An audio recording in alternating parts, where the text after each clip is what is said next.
Dans cette vidéo, nous allons parler de puissance entière, que vous connaissez depuis très longtemps, depuis le collège à vrai dire, et de puissance réelle, que vous ne connaissez pas et que vous allez apprendre à connaître cette année. Alors je vais commencer par quelques rappels, notamment sur les puissances entières, chose que vous avez vue au collège. Donc ces puissances entières, lorsque la puissance est un entier naturel, ce sont des expressions qui sont définies sur R. Effectivement, si je me donne x, un nombre réel quelconque, et n, un entier naturel, eh bien, on va définir x puissance n de la façon suivante. Donc là, je donne une définition. Alors déjà, lorsque n est égal à 0, n'importe quel nombre réel élevé à la puissance 0 renvoie l'élément unité de la multiplication. Donc ceci sera toujours égal à 1 si n est égal à 0. Maintenant, si n est un entier naturel non nul, x à la puissance n, c'est défini de façon totalement algébrique. C'est le produit de x multiplié par x, où x apparaît n fois dans l'expression. Donc on multiplie x par lui-même n fois. Donc x, le nombre x, il apparaît ici n fois dans l'expression.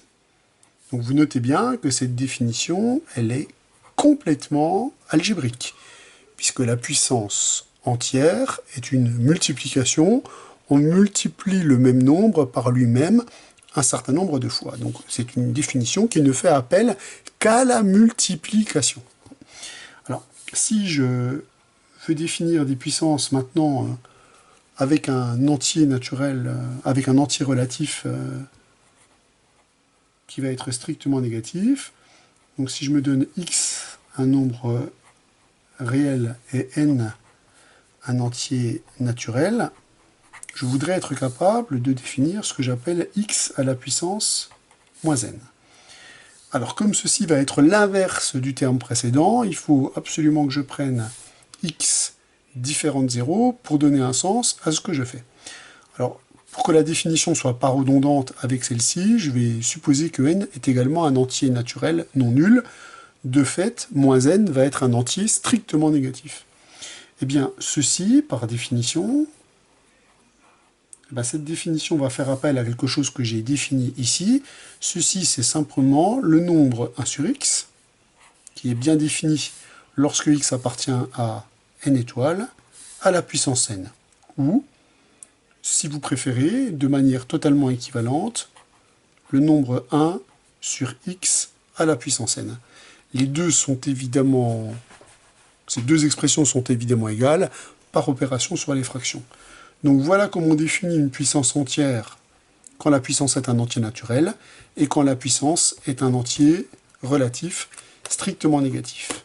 Donc c'est une définition qui est, encore une fois, je le répète, purement algébrique. Il suffit de faire des multiplications pour pouvoir calculer une puissance. Et toutes les propriétés que vous avez vues sur les puissances au collège sont simplement des propriétés qui sont issues des propriétés de la multiplication, en l'occurrence sa commutativité, son associativité, etc., etc. On note que ces puissances, on peut les définir aussi par une relation de récurrence, puisqu'on peut très bien dire que xn plus 1, c'est xn multiplié par x, donc on a une relation de récurrence lorsque la puissance est un nombre entier. Alors si vous étudiez ça du point de vue des fonctions, vous avez vu que les fonctions puissance, elles ont des jolies propriétés. Quand n est un entier naturel, elles sont continues, dérivables, et on connaît très très bien le graphe de ces fonctions. Donc je vais dessiner le graphe des puissances tel que vous les avez tracés de, on va dire, du collège au lycée. Alors, certaines sont définies sur R, d'autres sont définies sur R étoile. Il faudra faire la distinction entre les deux.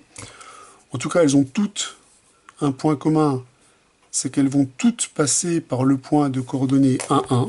Toutes les fonctions puissance passent par ce point, que les puissances soient entières, naturelles ou entiers relatifs. Elles passent toutes par ce point-là. Alors, on distingue la puissance 1. La puissance 1, son graphe, ça va être le graphe représentatif de la droite y égale x. Quand les puissances sont des entiers naturels, on va distinguer les puissances paires des puissances impaires. Les puissances paires, elles vont passer par le point de coordonnées 1, 1, mais aussi par le point par symétrie de coordonnées 1, moins 1, qui est plutôt situé ici. Et leur courbe ressemble au graphe de la fonction carrée. Leur graphe ressemble à une parabole. Voilà. Donc on a un graphe qui va ressembler à ça. Donc ça, c'est le graphe de x à la puissance 2n. Ça, c'est quand la puissance est paire. Donc y est égal à x, c'est une puissance impaire. Et si vous prenez une puissance impaire avec un exposant plus important que 1, on va récupérer un graphe qui va ressembler à ça. Donc elle va passer par ce point-là. Ici, avec une tangente horizontale, et là, elle va passer par le point de coordonnées moins 1, moins 1. Donc là, on retrouve le point de coordonnées moins 1, moins 1. Donc ça, ce sont des puissances impaires où n est un entier ici naturel, donc 2n plus 1. Ensuite, si on prend les puissances inverses, et les puissances inverses sont des fonctions qui ont un graphe qui ne ressemble pas à ça. Donc je vais utiliser de l'orange, on ne va pas utiliser encore. Donc quand la puissance est négative, le graphe de ces fonctions, ça va être une hyperbole, donc elles vont toutes également passer par ce point, je l'ai déjà dit.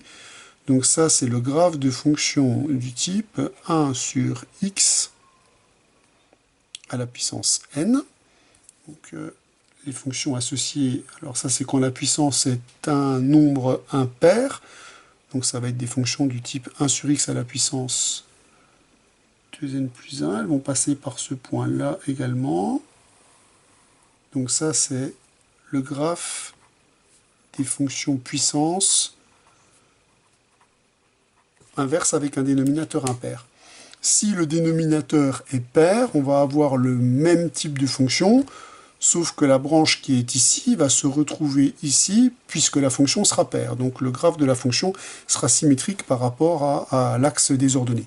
Bon, je ne vais pas les écrire, enfin les tracer, puisque dans ce cas-là, on verra plus rien. Donc voilà le graphe des fonctions puissance, selon que la puissance soit un entier naturel pair, un entier naturel impair, un inverse impair, et un inverse pair, c'est la même fonction avec la branche ici. Et la droite d'équation y égale x. Il nous reste, pour être complet, la fonction qui a x associe x puissance 0. Ben, cette fonction puissance-là, son graphe, c'est la droite. Y est égal à 1, puisque la puissance 0 nous renverra toujours l'élément neutre du produit. Donc, voilà la définition d'une puissance entière, avec les propriétés associées que vous avez vues au collège et que j'ai rappelées pendant les vacances d'automne. Ces fonctions-là, vous les maîtrisez normalement parfaitement, les expressions et leurs graphes. Bon, maintenant, on va passer à autre chose, on va passer aux puissances réelles, dont la définition est plus difficile. Alors, dans ce deuxième chapitre, sur les puissances réelles, on va donner naissance à de nouveaux objets mathématiques. Alors, par exemple, quand on sait ce que c'est que x cube, c'est x fois x à la puissance pi, on ne peut pas le définir de façon algébrique. On ne peut pas dire on multiplie x, pi fois, puisque pi n'est pas un entier. Donc on va devoir adopter, si on veut parler de puissance réelle, on va devoir définir ces objets de manière non algébrique avec une définition particulière. Donc je vais me donner un nombre x strictement positif, et je vais me donner un nombre réel R quelconque. Alors, je vais dire qu'on appelle x puissance R, c'est comme ça qu'on le lira. On appelle x puissance R le nombre réel. Évidemment, on ne quitte pas l'ensemble des nombres réels. Le nombre réel, alors déjà, la notation, ça va être la même notation que les puissances entières. Notez x puissance R et il est défini par, voilà la définition, x à la puissance R, par définition, c'est exponentielle de R ln de x. Donc là, on comprend bien pourquoi on a pris x, un nombre réel strictement positif au départ. La raison, elle est simple, puisque cette puissance réelle, elle va être définie notamment à l'aide de la fonction logarithme, qui n'est définie que pour des nombres réels strictement positifs. Donc voilà ce qu'on appelle la puissance réelle x puissance r. Donc là maintenant, je viens de donner naissance à autre chose qu'une puissance entière. Je peux donc par exemple dire, si je prends un exemple vraiment idiot, parce que ça n'a pas de réalité, simple, on va dire, c'est un exemple vraiment pris au hasard. Exemple, si je peux définir ce que c'est que x à la puissance pi, ça je peux définir x à la puissance pi, lorsque x est un nombre strictement positif. Ceci, par définition, c'est exponentiel de pi ln de x.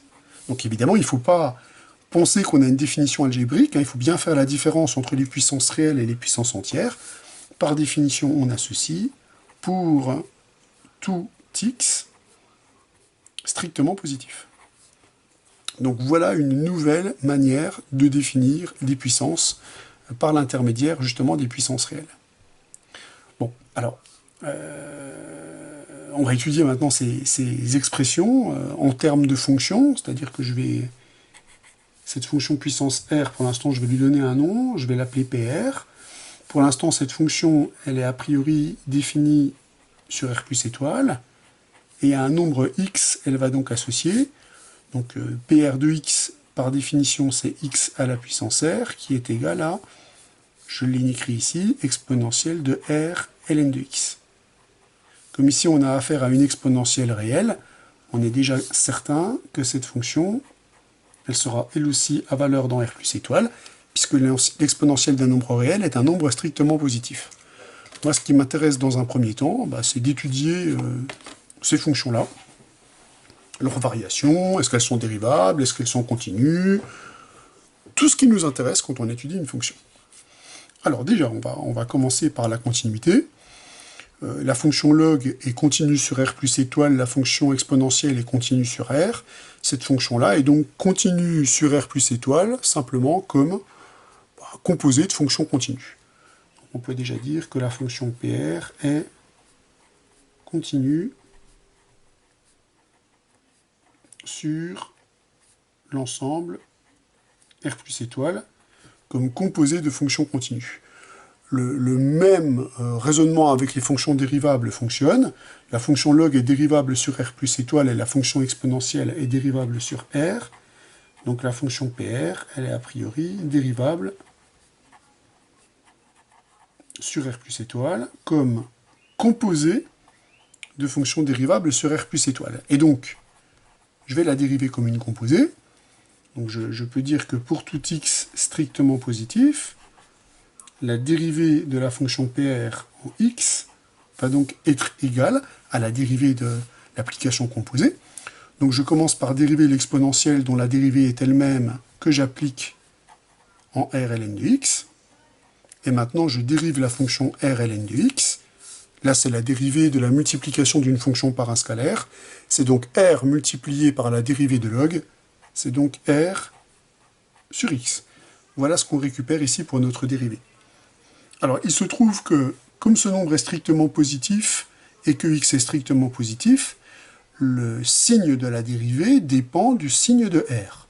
Alors, quand r est égal à 0, on retrouve la fonction constante égale à 1, on retrouve la définition précédente. Donc, dans la suite, je vais évidemment pas traiter le cas où r est égal à 0, puisque la fonction P0 est constante, mais je vais faire une disjonction de cas selon que r soit strictement positif ou strictement négatif.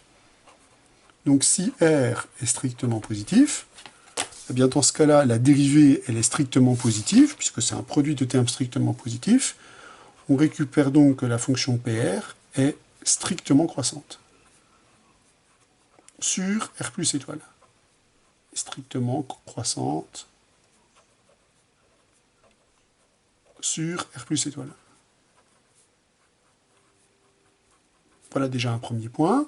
Et si R est strictement négatif, eh bien, La dérivée est strictement négative puisque ces deux termes sont strictement positifs et ce terme c'est strictement négatif. La fonction PR est donc strictement décroissante sur R- étoile. Donc on a des variations qui sont comparables à ce qu'on avait obtenu, rappelez-vous, quand on travaillait avec des puissances entières. Alors ensuite, ce qui va nous intéresser, c'est, selon évidemment le signe de R, les limites de notre fonction aux bornes de son ensemble de définition. Donc je vais commencer par le cas où R est strictement positif, et je vais calculer la limite lorsque x tend vers 0 de cette expression. Alors, je vais, encore une fois, dire dans quel cadre je me place. Je suppose que R est strictement positif. Et donc la limite lorsque x tend vers 0 par valeur positive de la fonction PR de x, c'est bien entendu la limite de cette expression lorsque x tend vers 0. Or, lorsque x tend vers 0, ln de x, ça tend vers moins l'infini. Multiplié par un nombre positif, ça va tendre vers moins l'infini de la même façon. Et l'exponentielle en moins l'infini tend vers 0. On obtient donc que la limite en 0 de la fonction PR de x est égale à 0. Si bien que cette fonction-là, étant donné qu'elle a une limite finie en 0, si R est positif, on peut, alors on appelle ça prolonger PR par continuité, on peut prolonger PR par continuité en 0, en posant que la valeur de PR en 0 est égale à la valeur de la limite en 0. Donc les fonctions puissance avec une puissance strictement positive, on peut les définir un peu mieux que sur R plus étoile, on peut les définir en 0 en posant PR de 0 est égal à 0. Ce qui veut donc dire que je peux étendre la définition de la puissance en disant que pour tout R strictement positif et pour tout X appartenant à R, je peux donc maintenant dire que PR de X c'est égal à, alors, soit la définition qu'on a définie ici, c'est-à-dire exponentielle de R, ln de x, ça c'est si x est strictement positif, et on vient de dire 0 si x est égal à 0. Eh bien, en prenant cette définition, j'obtiens que la fonction PR est continue sur R plus cette fois-ci, puisqu'elle est continue sur R plus étoile par les théorèmes classiques, et en 0, comme la valeur de la fonction en 0, c'est la limite de la fonction 0, on a donc bien la continuité sur R+. Alors, on va chercher toujours si R est positif, la limite en plus l'infini. La limite en plus l'infini, ça par contre, il n'y a pas de discussion. Le log tend vers plus l'infini, multiplié par R, on tend vers plus l'infini, et l'exponentielle de quelque chose qui tend vers plus l'infini, eh bien ça tend vers plus l'infini. Donc on connaît les variations de la fonction, elle est strictement croissante, continue, dérivable sur R plus étoile, continue sur R plus, et elle admet des limites 0 en 0 et plus l'infini en plus l'infini. Donc si R est positif, on a dit tout ce qu'il y avait à dire sur la fonction. Maintenant, si R est strictement négatif, alors qu'est-ce qui se passe? Alors cette fois-ci, la limite lorsque x tend vers 0 par valeur positive, elle va être infinie. On va la calculer calmement. En 0+, le log il tend vers moins l'infini, multiplié par r qui est négatif, on tend vers plus l'infini, et l'exponentielle en plus l'infini tend vers plus l'infini. Donc la limite en 0+ de la fonction PR, c'est a priori plus l'infini. Si on calcule maintenant la limite de PR de x en plus l'infini, je refais le même travail, le log tend vers plus l'infini, je multiplie par r strictement négatif, donc le terme qui est ici tend vers moins l'infini, et par composition avec l'exponentielle tendant vers 0 en moins l'infini, la limite est nulle. Donc on obtient une fonction décroissante qui tend vers plus l'infini en 0 et qui tend vers 0 en plus l'infini. Donc c'est parfaitement cohérent avec les variations que l'on a obtenues pour la fonction PR. Alors maintenant, on va chercher à regarder l'allure des graphes, et pour ça, on va investiguer un tout petit peu plus sur les propriétés des puissances. Alors, les propriétés de cette puissance réelle, comme vous le voyez ici, résumées dans ce résultat, elles sont exactement les propriétés que vous avez vues pour les puissances entières. On retrouve exactement toutes les propriétés que vous avez vues au collège. À ceci près maintenant qu'on va étendre ces propriétés lorsque x et y sont des nombres strictement positifs et a et b des nombres réels. Alors, on ne va pas démontrer toutes ces propriétés parce qu'elles se démontrent toutes un petit peu de la même manière. Et le point clé de la démonstration, c'est déjà au moins d'établir la première des propriétés, et je vais vous dire ensuite sur quoi on va s'appuyer pour pouvoir faire toutes les autres démonstrations très facilement. Alors le premier point, qui est absolument essentiel, il provient de quoi? Il provient tout simplement de la définition d'une puissance. On sait que lorsque x est un nombre strictement positif et a un nombre réel, donc si on a affaire à une puissance réelle, ce nombre-là, par définition, c'est exponentielle de a multiplié par ln de x. C'est la définition. Donc pour pouvoir établir cette propriété, il me suffit d'appliquer la fonction logarithme. Pour avoir le droit d'appliquer la fonction logarithme, il faut que je regarde le signe de ces expressions. Donc ce nombre-là étant strictement positif, celui-ci est évidemment strictement positif, puisque ces deux nombres sont égaux. Ceci, c'est juste la définition de cela. Donc appliquer le logarithme à cette expression a évidemment un sens. On applique le log avec la fonction a, donc on est en train de composer la fonction logarithme et la fonction puissance.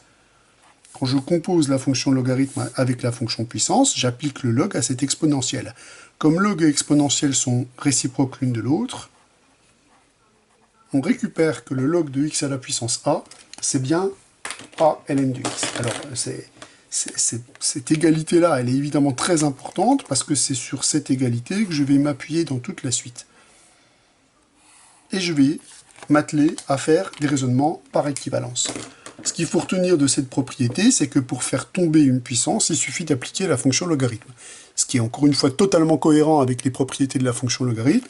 Je vous rappelle que la fonction logarithme, elle linéarise.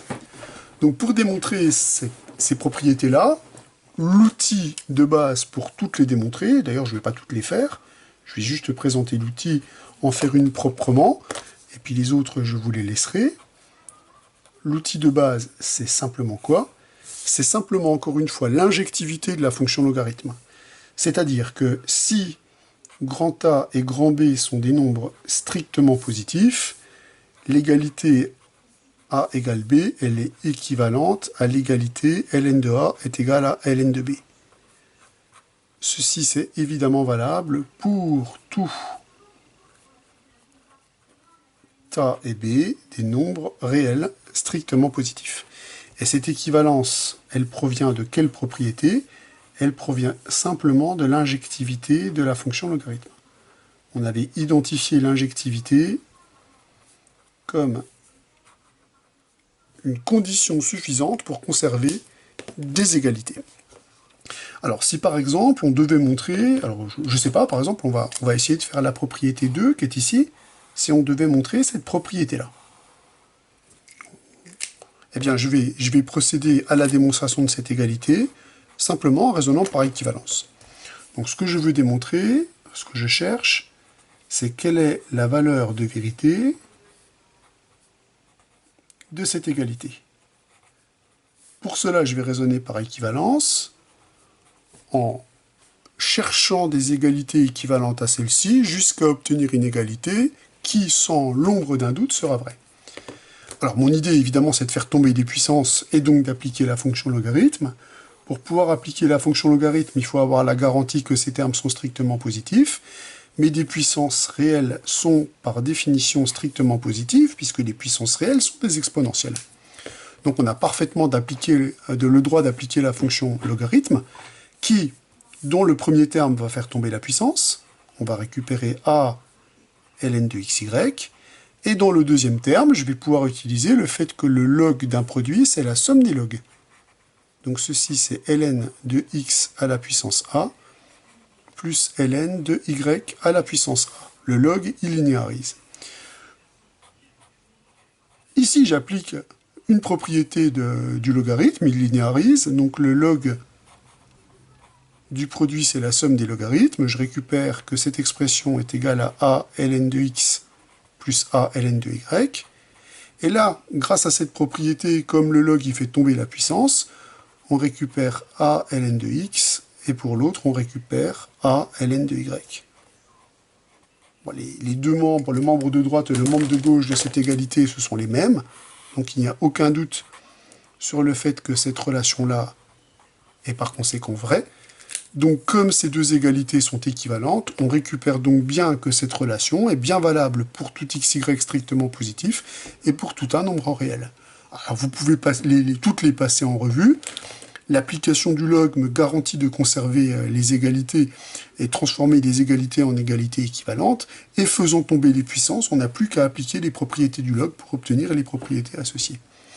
Donc on va retenir que, justement, les propriétés sur les puissances entières, eh bien, on retrouve exactement les mêmes propriétés pour les puissances réelles. Alors certaines vont nous permettre de chercher des propriétés supplémentaires sur les puissances qui nous manquaient pour pouvoir tracer les graphes de façon très satisfaisante. Donc on va analyser certaines de ces relations de manière un petit peu plus fine. Alors, par exemple, celle-là m'intéresse au plus haut point. Si j'applique cette relation avec un nombre A, réel, a priori, non nul, et avec son inverse. Son inverse, c'est aussi un nombre réel, qui pour le coup sera non nul, puisque son numérateur n'est pas nul. Si je regarde ce que donne cette propriété, j'obtiens que x à la puissance a, le tout à la puissance 1 sur a, comme les puissances se multiplient, ça va être x à la puissance a fois 1 sur a, ça va être x à la puissance 1. Ça va donc être x. Si vous regardez ce que vous avez ici, vous avez une composition.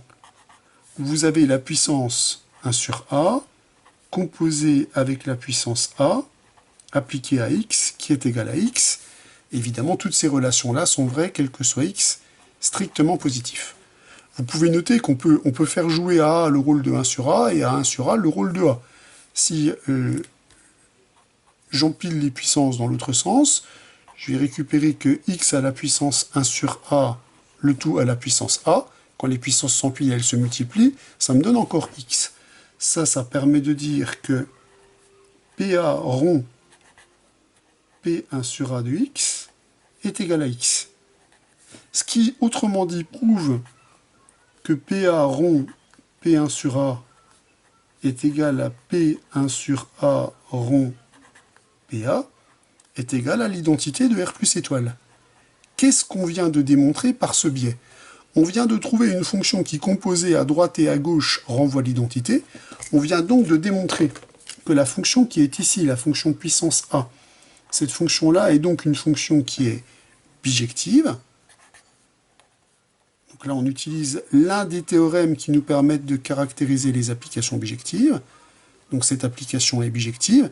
Et sa bijection réciproque, la bijection réciproque d'une puissance, c'est la puissance de son inverse.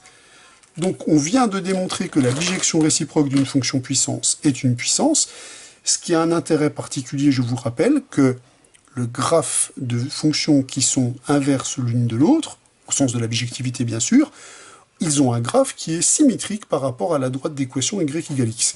Et ça va nous aider à regarder le graphe des fonctions puissance selon le signe ou selon la valeur de cette puissance. La deuxième remarque que j'ai envie de faire, maintenant, avec les propriétés qu'on a démontrées sur les puissances, on avait démontré que les fonctions puissances étaient des fonctions dérivables, rappelez-vous, et on avait démontré que la dérivée de notre puissance, quand on avait dérivé la composée, rappelez-vous, on avait dérivé exponentielle de r ln de x, donc on avait obtenu, quand on dérivait l'exponentielle, exponentielle de r ln de x, multiplié par la dérivée de ceci, et ceci c'était r sur x. Voilà ce qu'on avait obtenu, ce qui nous avait permis de récupérer des informations sur la monotonie des puissances. Donc, si je réécris ce que c'est que ceci c'est x à la puissance r multiplié par r divisé par x. Mais ici vous avez le quotient de deux puissances. Donc vous pouvez appliquer les règles sur les puissances.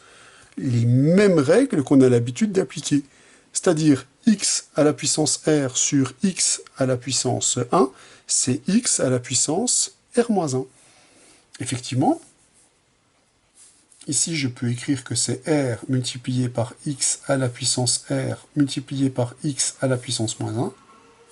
Et ceci c'est donc r multiplié par x à la puissance r-1. Alors ça c'est assez intéressant parce que même quand la puissance est réelle, vous notez que quand vous dérivez par rapport à x, x à la puissance r, vous récupérez r fois x à la puissance r-1. C'est-à-dire que la dérivée qu'on avait obtenue pour les puissances entières, eh bien, elle reste valable quand les puissances sont des puissances réelles, en appliquant simplement les propriétés qu'on a vues sur les puissances. Donc ça, c'est intéressant de voir que la formule de dérivation pour les puissances réelles, elle reste valable comme la règle de dérivation pour des puissances entières. La seule différence, c'est que l'une est simplement définie sur R plus étoile, alors que l'autre, elle est définie un petit peu plus largement quand on travaille avec des puissances entières. Bon, il est temps maintenant de s'amuser à tracer le graphe des fonctions puissance, alors des puissances réelles, puisque les puissances entières, on les a déjà regardées, en essayant de mettre en application toutes les propriétés qu'on a vues sur les différentes puissances. Donc on va faire ça.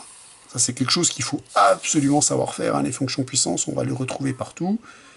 C'est des fonctions qui conservent, on verra que c'est des fonctions qui conservent le produit si on leur met une propriété supplémentaire, être continu, ou ce genre de choses. Alors, comme pour les puissances entières, on va déjà s'apercevoir que peu importe la nature de la puissance, quand vous calculez la puissance en 1, vous allez récupérer donc exponentielle de r ln de 1. ln de 1 est égal à 0, on récupère exponentielle de 0. Exponentielle de 0 est égal à 1. Ce qui veut donc dire que les puissances, elles ont une propriété commune, c'est que elles passent toutes par le point de coordonnées 1, 1. Donc là, si j'indique le point de coordonnées 1, 1, elles vont toutes passer par ce point-là. Ça, quelle que soit la nature de la puissance. Alors on avait déjà vu que cette propriété, elle était réalisée également pour les puissances entières. Il n'y a pas de raison, les puissances réelles, ce sont des généralisations des puissances entières lorsque la racine, ici, le x est dans R plus étoile. Alors on va obtenir que quand R est strictement positif, les fonctions puissance sont des fonctions croissantes. Alors parmi elles, on va trouver évidemment la fonction x à la puissance 1, notre première bisectrice, qui est aussi évidemment définie sur autre chose que R plus étoile, puisque c'est une puissance entière. Alors celle-là, elle est importante, puisqu'on a vu qu'on avait des fonctions puissance qui étaient bijections réciproques les unes des autres. On va voir que quand la puissance est strictement plus grande que 1, les fonctions puissance, elles vont avoir un graphe qui est ressemblant à celui d'une parabole, sauf que ça va être une demi-parabole.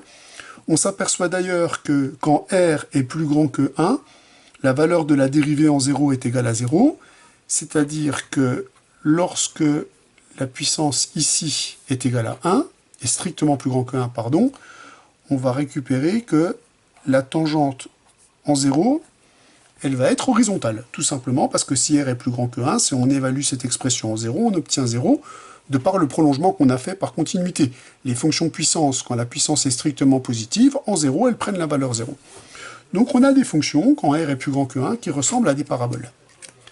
Qu'est-ce qui se passe quand R est plus petit que 1? Eh bien, regardez, nous ce qu'on avait démontré, c'est que la puissance 1 sur R et la puissance R, elles sont réciproques l'une de l'autre. Donc, comme quand R est plus grand que 1, 1 sur R c'est compris entre 0 et 1, on récupère que les puissances dont le R est compris entre 0 et 1, elles sont symétriques par rapport aux puissances qui sont ici.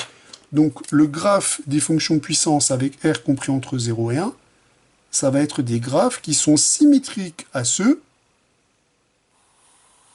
qui ont des puissances qui sont strictement plus grands que 1.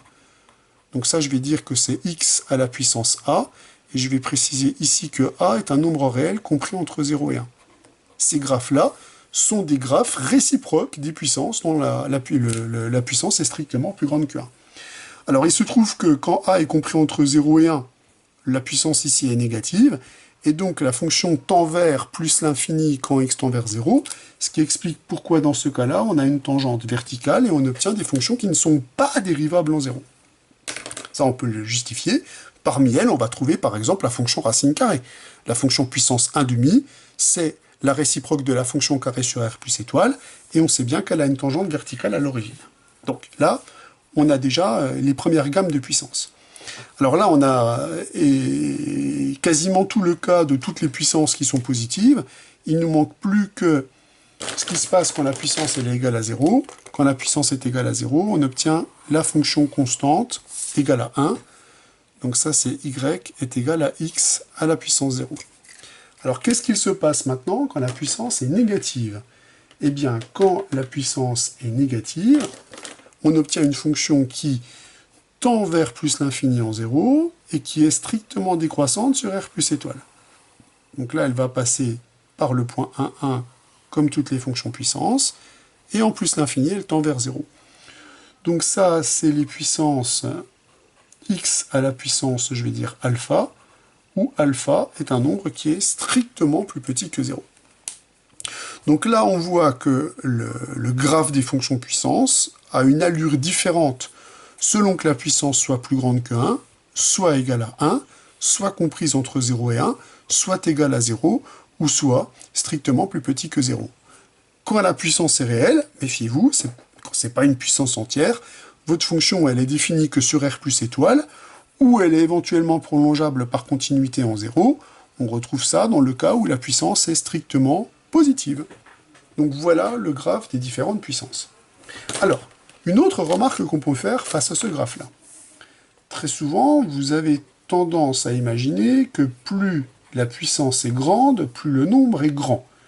Eh bien, ces graphes-là vous disent, ça dépend. Effectivement, ça dépend si x est compris entre 0 et 1 ou si x est supérieur ou égal à 1. Si on a un x qui est strictement compris entre 0 et 1, on s'aperçoit que donc, quand on a des puissances a priori réelles, plus la puissance est petite, plus le nombre est grand. Donc là, je vais récupérer ici que le nombre le plus grand, eh bien, c'est celui qui a la plus petite puissance, et le nombre le plus petit, c'est celui qui a la plus grande puissance. Donc là, il faut bien comprendre qu'on a une inversion des proportions à partir de 1.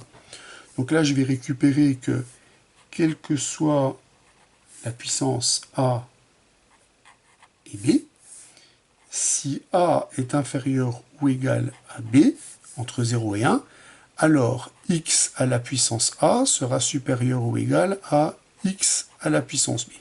Voilà ce que je peux dire. Et on a même d'ailleurs, quand les puissances sont aussi différentes, une inégalité stricte.